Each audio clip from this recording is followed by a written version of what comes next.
Hari-hari ini lagi viral berita seorang Gus.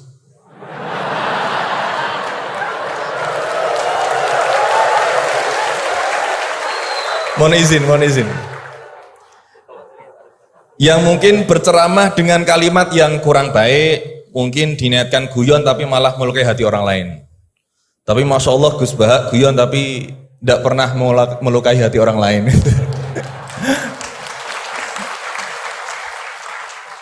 Nah pertanyaan saya Gus, ngapunten, karena ini pasti ke Gus Baha, tidak mungkin ke Gus Quraisy Shihab, tidak mungkin. Karena pasti Gus Baha.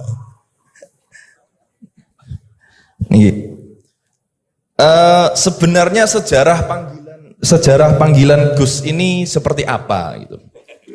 Apakah hanya dimaknai Gus ini adalah anaknya Kiai terus dipanggil Gus, atau bahkan mantunya Kiai saja, kalau jenengan katanya Gus naturalisasi gitu. Atau Gus swasta atau apa itu. Atau bahkan bukan siapa-siapa kemudian bisa dipanggil Gus. Sehingga misalkan kita sekarang bisa ini berlomba-lomba menjadi Gus bareng-bareng. Jadi pokoknya lomba-lomba. Nah, dan apakah ini hanya di Jawa saja? Karena di Madura juga kami sering mendengar ada panggilan Lora. Lah ini sejarahnya sebenarnya apa gitu loh. Apakah juga kalau sudah menjadi kiai tidak bisa menjadi Gus lagi? Atau kalau sudah menjadi Gus tidak bisa naik menjadi kiai? Gitu ya. Itu pertanyaan yang kedua saya. Dan Nyun Sewu, di zaman Rasulullah itu apakah putranya Rasulullah juga dipanggil Gus? Kan juga tidak kan?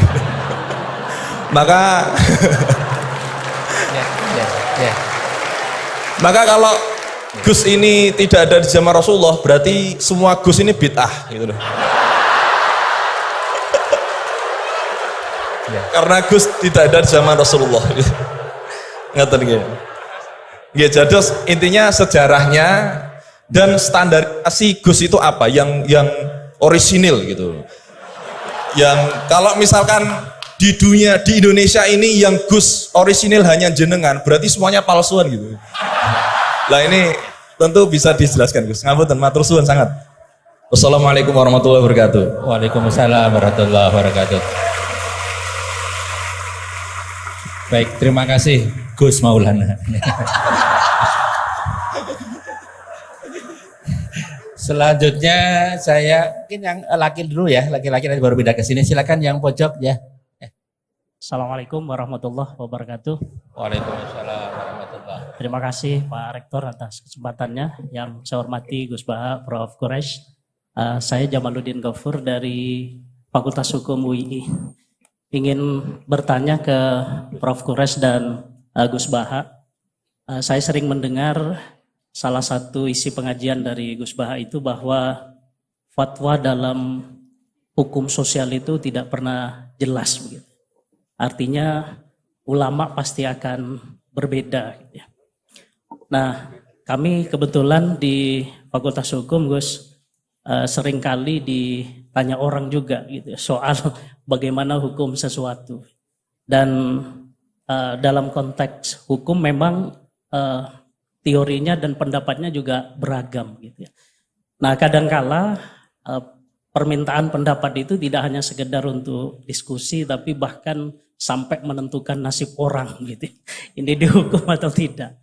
Nah, sehingga mohon penjelasan dari Gus Baha dan Prof. Quraisy kira-kira bagaimana panduan dalam Islam di tengah keragaman pendapat fatwa itu dalam kita memberikan pendapat atau keterangan-keterangan tentang hukum-hukum tertentu yang memang secara ilmu itu sangat beragam. Terima kasih. Assalamualaikum warahmatullahi wabarakatuh. Waalaikumsalam warahmatullahi wabarakatuh.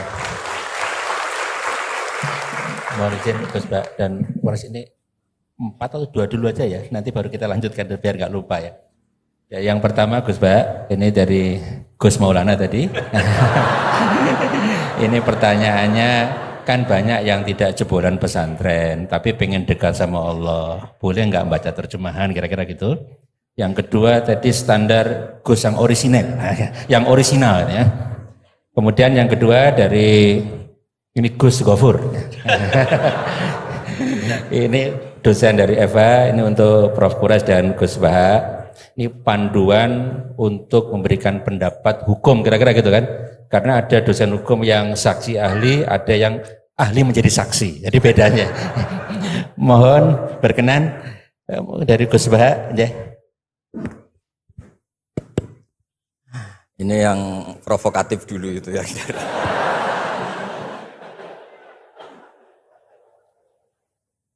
Semoga diampuni oleh Allah Ta'ala. Begini, satu itu saya tidak medsosan, tapi ya dengar-dengar laporan macam-macam lah tentang sekian pihak itu. Begini, saya cerita ini, biar sampean tahu bahwa Pak Rektor ngundang saya ini tidak salah. Kan? Memang benar-benar pemateri yang baik. Ya kalau kata Nabi Yusuf kan ini hafizun alim, orang harus zikru manaki binafsi, orang boleh cerita kelebihannya asal itu faktual. Begini, suatu saat, ini cerita di kitab Ihya, suatu saat Nabi Musa itu sholat istisqa, itu doa apa saja itu sudah dipakai, nggak mandi, Nabi Musa loh, nggak mandi, tetap nggak mandi. Kata Allah, inna fihim namaman, di komunitas Anda yang ikut sholat itu ada yang tukang adu-adu, namam, provokator. Maka kamu doa kayak apa tetap tidak akan saya ijabahi. Nabi Musa, ya gampang Gusti, tunjukkan orang itu siapa, nanti saya usir dari majelis.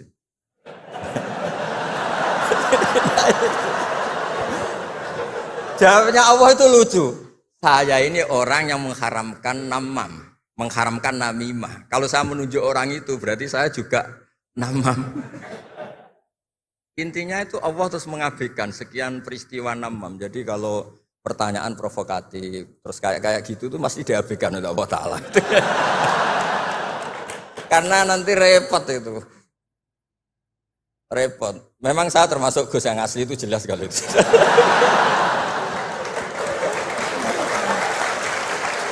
Itu, nah ini Pak Fatullah tahu betul keluarga saya karena beliau orang Jepara ngajinya di. Ya, terus masalah fatwa tadi, fatwa sosial itu atau memahami pakai terjemah begini seperti yang dikatakan Pak Quraisy. Ada pegangan yang umum kayak sidik, amanat, tabligh, fatwa. Itu memang lewat terjemah enggak apa-apa. Tapi ada terjemah yang enggak mengganti bahasa Arab. Misalnya kata sembahyang, mungkin perasaannya orang Bali sembahyang itu apa, perasaan kita sembahyang itu apa, itu kan subjektif. Misalnya begini, ada ayat yang agak sensitif. Ketika Anda salah paham dengan istri itu wadribuhun. Fahjuruhunna fil madoji wadribuhun. Itu kan riskan betul. Maka pukullah istri kamu. Pukul itu kan konotasinya itu buruk. Tapi di semua tareh, saya bilang tidak sebagian, di semua tareh, itu disebut dorban ghairu mubarrihin, mukul yang tidak melukai. Jadi orang Arab itu punya adat. Kalau kecewa itu dorobu bin ni'al wassaub. Jadi mukul itu pakai kain, pakai kacu, pakai. Nah, di Jawa kata mukul itu ya mesti kekerasan itu. Nah, yang jenis ini itu riskan kalau dari bahasa Arab pindah ke Jawa. Jadi ada yang riskan, ada enggak. Nah, sebab itu saya sering bilang, saya ini kan belajar tafsir insya Allah lah, khatam. Cuma saya tidak suka nulis, karena sudah ada yang nulis. Karena saya nulis tetap saja dianggap top Pak Quraisy, jadi tidak usah nulis lah, sudah ada. Begini, yang penting saya menghormati beliau karena nulis khatam. Pentingnya nulis itu memang khatam, mulai awal A sampai Z. Pentingnya khatam itu apa? Di situ ada dialog. Ada dialog Allah sama nabinya, sama kekasihnya, bahkan sama musuhnya. Misalnya sama musuhnya. Itu Nabi Musa masih dibilangi sama Allah. Faqula lahu qawlan layyinan. Ini penting saya utarakan. Nah, suatu saat Harun Ar-Rasyid ini didatangi ustadz. Mungkin ustadz yang amatir lah, masih latihan ustadz, jadi masih ekstrim itu. Ya Amirul Mukminin, ini nasihun lak, famusyaddidun alaika, fala tajidanna fi nafsika aliyya syai'an. Ya sampai latihan bahasa Arab nanti Pak Rektor. Bukan Anda, Gus naturalisasi tadi Anda. Saya akan memberi nasihat engkau. Kemudian cara nasihat saya itu musyaddid, ekstrim. Maka jangan kamu anggap serius. Maksudnya jangan penjarakan saya ketika saya nasihat ke kamu ini kasar. Jawabnya Harun Ar-Rasyid itu langsung bilang gini. Bilang ya jahil, ini karena Arab. Orang Arab itu kalau ngomong jahil itu tidak sekasar yang kamu bayangkan. Karena makanya bahasa Arab itu susah. Saya itu, ini cerita ke Pak Quraisy, ini curhat, bukan cerita mufti curhat. Kiai Jawa kalau maknani wailak waihak itu ciloko kue. Padahal sering Nabi itu kalau kecewa sama seseorang bilang wailak sama waihak. Akhirnya santri tanya, lo katanya Nabi itu halus sopan santun kok ngendikan wailak waihak yang artinya itu celaka kamu. Ada orang tanya Nabi dan orang itu tidak paham-paham. Nabi ngendikan apa? Sakilat ka umuk. Cek siale mbokmu anak kue. Diterangkan enggak paham. Tapi sarah-sarah kayak kitab Irsyadus Sari itu bilang gini. Kalimatu tarohumin wa talatufin. Ini kalimat yang orang Arab tuh merasa dekat sehingga bilang wailak waihak. Tapi Kiai Jawa tetap saja maknani ciloko. Masalahnya di konteks itu yang dawuh itu Kanjeng. Nah, saya ngendikan ini orang Solo ini kan enggak apa-apa. Kayak bakat gitu aja terus orang gitu. Nah, yang seperti ini enggak bisa dipindah ke terjemah. Dan itu saya teliti dari sekian tradisi, ya tadi kayak wadribuhun. Makanya terus ulama nyusuli dorban ghairu mubarrihin. Mukul tapi tidak melukai. Karena orang Arab itu biasa kecewa mukul pakai peci. Tapi kalau orang Jawa enggak apa yang mukul. Kedua misalnya contoh mahar. Orang Arab kalau masih mahar itu banyak. Karena jumlah mahar banyak, kemudian setelah suami istri hubungan intim, setelah dicerai itu kadang kepikiran ngambil karena maharnya misalnya Alphard 1 miliar gedung. Sehingga harus ada pelarangan mengambil ulang mahar. Wa in aradtum istibdala zawji makana zawji wa ataitum isdahunna qintaran fala ta'khudhu minhu syai'a. Atakhudunahu buhtana wa itsmam mubina. Terus wa kaifa ta'khuduna? Mahar yang sudah kamu kasihkan jangan kamu tarik lagi. Wong kamu sudah hubungan suami istri kok maharnya ditarik lagi. Jangan. Kenapa ada kata jangan ambil lagi? Karena maharnya itu Alphard, gedung, uang 1 miliar. Dulu Pak Rektor ketika nikah itu seperangkat alat sholat, gak dilarang juga gak akan diambil itu. Artinya gini, gak mungkin andikan Quran turun di Indonesia ada kata fala ta'khudhu minhu syai'ah. 100.000 seperangkat alat. Saya jadi kiai itu sampai bosan karena tiap nikahkan tuh maharnya seperangkat alat sholat. Itu kalau sudah nikah 10 tahun bentuknya sudah kayak apa ya? Itu nggak usah Allah repot-repot bilang jangan ambil lagi, jangan ambil lagi. Nah, itu kondisi yang antara kita dan tradisi Arab itu beda. Dan saya belajar tafsir sampai segitunya, makanya nggak salah lah kalau saya diundang itu nggak salah. Maksud saya yang naturalisasi tadi ya nggak usah diundang gitu maksudnya. Kalau nggak memenuhi kualifikasi tafsir loh ya.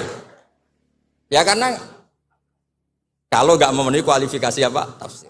Tapi jangan terus ngundang saya terus, nggak mau juga saya. Nah tadi yang pertanyaannya Pak dosen Pak Ghafur tadi. Nanti Pak Quraisy nambahin.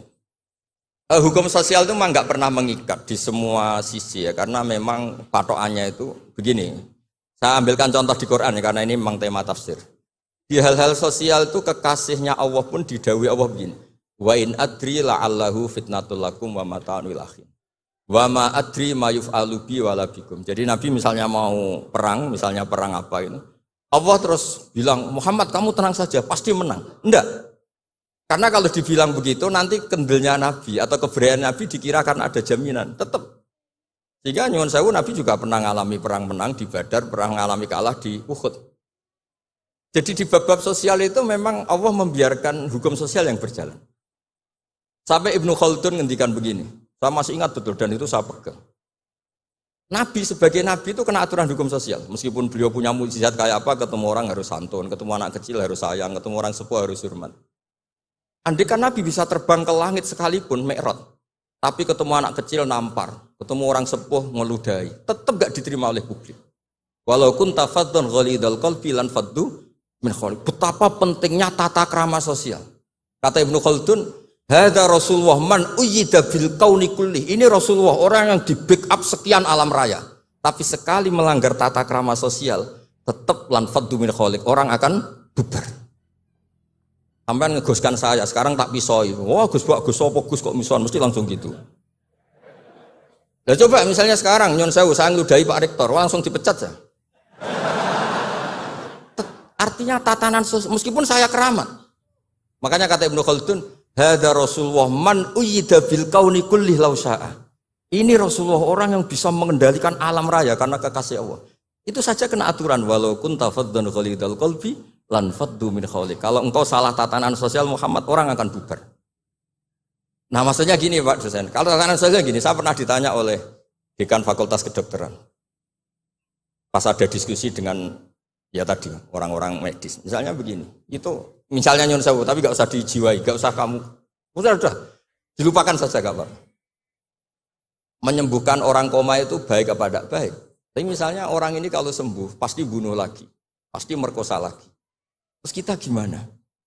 Ngasih makan juga sama. Orang miskin gak bisa makan, gak bisa apa-apa, gak bisa makan, gak bisa apa-apa.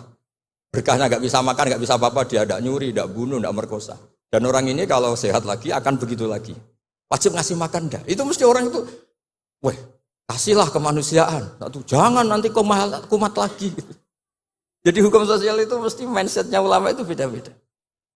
Saya sering matur ke Pak Quraisy, saya itu pernah kata santri saya pernah katanya diundang ke Malaysia juga pernah katanya diundang ke Maroko. Saya bilang sudah yang kelas-kelas internasional Pak Quraisy saya ada usah. Kenapa? Jawabannya sederhana. Nanti kalau saya sering keluar negeri, terus semua kiai seneng keluar negeri, terus yang ngulang pondok saya siapa? Terus gue iling-ilingan nak neng dunia ono kiai desa sing alim, kata saya maksudnya kiai desa tapi maca kitab ya cek bener rofa nasab. Tapi saya seneng sama kiai yang keluar negeri karena ini mewakili syiar. Saya seneng sama UI karena syiar gini. Tapi saya jangan disuruh jadi kiai di UI, nanti gajinya tetap. Kalau kiai kan sering dapat gaji min khaisul layah tasib. Kayaknya jumlahnya banyak saya Mas. Jadi yang hukum-hukum sosial tuh biarlah alam yang ya sudah setuju ya. Oh ya pokoknya gitu.